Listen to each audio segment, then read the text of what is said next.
So what I want to talk about here is in terms of your starting point, and I kind of touched on it earlier, but I suppose, you know, the PhD researcher is starting into that academic field. They're researching a topic, they're getting an understanding of the topic.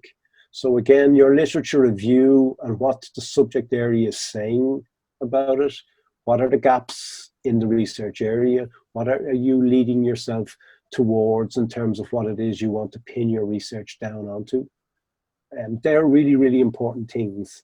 So again, what you can start to do as an early career researcher is, you know, gathering that, starting that writing, getting yourself regularly writing, and using, you know, maybe a graduate research symposium or a national conference on the subject area, you know, to actually share the work that you're doing.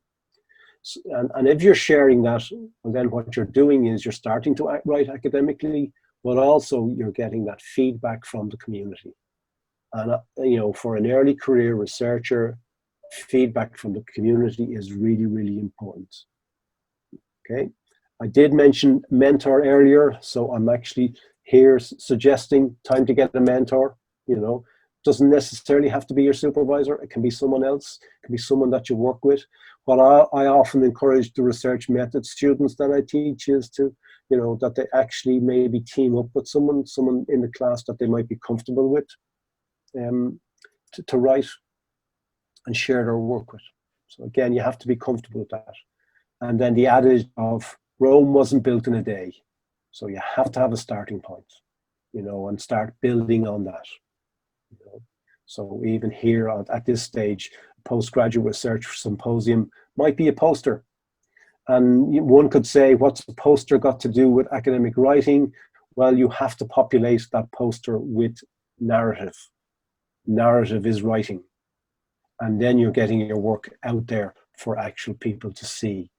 You know, and if you get an opportunity to present your poster and people come to talk to you about it, then if they're asking you questions about that, those you could reflect on those questions that are coming back to you, and wonder to yourself or reflect to yourself and say, how can I write my narrative a bit better so actually questions are less from people? It's more a discussion about the work and where it's going. So again, you know, these are the things that you could build in as you go through. So then moving that forward, small scale research at the university level. Some universities have peer-reviewed journals. So our university has peer-reviewed journals in sustainability. So I get students to actually put papers into that, and they build up again confidence and they get feedback. The whole notion of a national conference. And I have above here, join a research group. So there may be a research group associated with the work that you're doing in your university or further afield. Often at these research group events, people get to share their work. So again, a research group might be an option for you. National conferences, national level journal then. And you can see here all the time that you're actually building this up towards the international.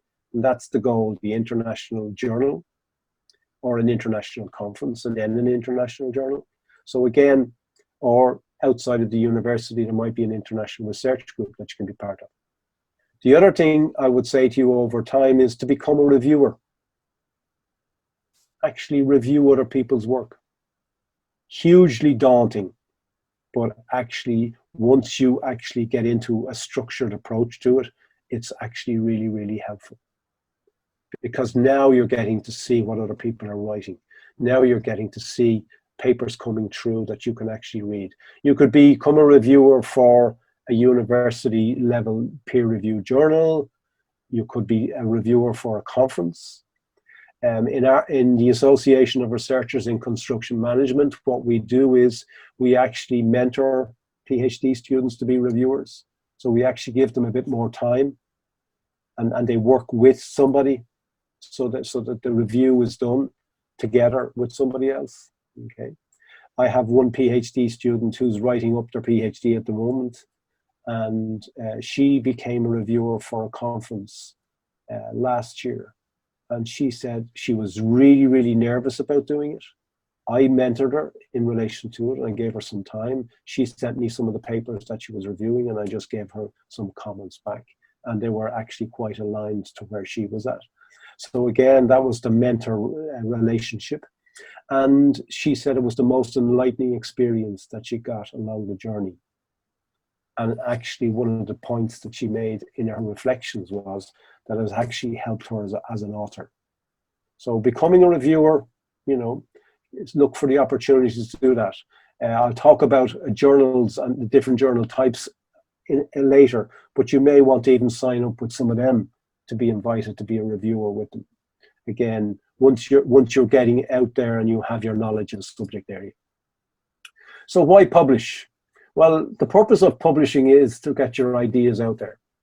So it's to exchange those ideas. It's to build a reputation, but importantly as well, it's to disseminate your work on a global scale. And even if you think about currently the COVID-19, you know, technology has speeded up the process in terms of publishing. So what we have now is even already, you know, calls for COVID-19 research. We have researchers from around the world exchanging ideas. We have the scientists actually trying to come up with vaccines and all of that work. Well, that work will get published. So what researchers are doing is putting the work that they're publishing out there. So while scientists and researchers in different areas around social science even, and how people are reacting to COVID and how lockdown has affected people. So these people are putting together, I think this morning I got 2 emails about filling in surveys about COVID. So already researchers are looking at actually how can I actually look within my discipline to see how COVID has affected my discipline. So it's a way of getting your work out there. It's a way of sharing material. Okay. So I suppose you as the researcher, do you have something to say? Do you have a piece of research that you did you know, with your students, with a research group or whatever? Why not get it out there? And you know, humanity is always pushing along to change things, to do things differently. So if you've a problem that you've solved, one element of it is actually sharing that in the academic discipline that you're in. Okay. So publishing really is a necessary step in the research process. Okay. And the way universities are going today, it's a really, really important aspect of one's role as an academic. You know, we hear things like evaluations being brought down to, you know, how well someone is actually publishing.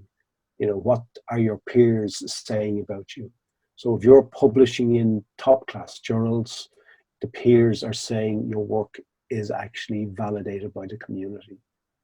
And you'll hear comments like, or metrics like impact factor. You'll hear alt metrics, etc. And I'll touch on those in a few moments. But it's, you know, it's for academics nowadays, it's actually really, really important to publish. You know, you will get appointments in terms of jobs based on your academic publication. Okay. Everything you need to know about Apple products. Excuse me. What are you publishing? Okay. Are you publishing new methods and/or results? Are you reviewing or summarizing a particular area? Does it advance knowledge and understanding in your particular research area? They're the things you need to think about. Okay. It's important to think about, you know, if you're doing something that is out of date, for example, or it's a duplication of already published research, it's incorrect or it's unacceptable in terms of its conclusions, well, then you need to think about that. You know, you think about the community, and maybe times you need to decide to say, actually, this work doesn't need to be published, or actually I'll publish it within our own small research community. So again, it really very much depends on where you are on the continuum in terms of your research career. but it's important to know what's out there and not to publish something if it's out of date. And that's a common thing I would see as an examiner for PhDs. Some of the work students bring forward is really just actually, reiterating what someone else has published. That's not adding to novelty, okay? It might be appropriate if you're doing something in a context, but actually someone else has done that work somewhere else in the world, but they haven't done it in your jurisdiction. You might be appropriate to present your work then. So now there's actually, what you've done is applied someone else's principles to what it is you're doing, which could be appropriate in some contexts. But the important thing to do is to give credit to someone else if they've used that methodology and you're adapting or adopting their methodology. So it's really, really important to think about that, and that's quite acceptable to do, is to adapt or adopt someone else's research process, but actually do it in a different context. But the emphasis will be on the context and why the context is actually different. Okay, and I think that certainly around the world, that sort of research actually travels and is appropriate. So thinking about what you want to publish. Well, again, just touching back on what I've earlier said, full articles offering original insights, letters communicating advances that are happening. So often, you might have discipline journals that come out that actually do put quick reviews in, or put responses to particular research that's happening quickly or whatever. So it might be something that you put in the interim towards having a full article, for example. Reviews, offering a perspective or summarizing recent developments on a significant topic. So again, early career PhD or early career researchers, they may offer a perspective on a piece of research that has come out. And again, that's the literature review, if you like. So again, reviews. There's a lot of people actually engaged in blogs nowadays and putting their material up there. They come across things that are changing pretty quickly in their area, so they actually might just put a comment up there in relation to that. And again, that gets it out to the community, gets discussion and debate. In fact, one of my colleagues in the built environment put out a comment on LinkedIn last week. 168 comments in relation to it, and I emailed him and said, that's a great idea. You should gather all that material and actually use it as some qualitative research. And he was thankful that I got back to him in relation to that, because all he was doing was trying to get an understanding of the area and what people were thinking in the area. He wasn't thinking of an academic journal and sharing that with the community. But what he got was feedback from the community, which was really, really important. So we got the actual experts' opinions without a structured, survey, or without a structured set of interviews, without that formalizing that research process. That can be actually quite tricky to navigate nowadays because of ethical requirements. Where this was low stakes research, and it was just, he wanted to get some feedback from people. So again, reviews can offer a perspective. Now you would need to, if you wrote that up academically, you'd need to actually put in the limitations of doing that, and sharing what the limitations about that are, and having an understanding of the limitations. But again, an interesting piece of work given our time. Conference papers, then, something to consider if your research project is in the progress, or is along the progress, that you have something to tell, and often I find as a reviewer of conference papers, people aren't always ready for that, presenting the work in progress. And if you are presenting work in progress, you really should tee it up as presenting that, let the people know that it's not complete. Where to publish? Well, again, just I've reconsider those, top class journals, in the media, reviews again, through different methodologies. And given the nature of technology today, we can actually, get that material out there quite quickly.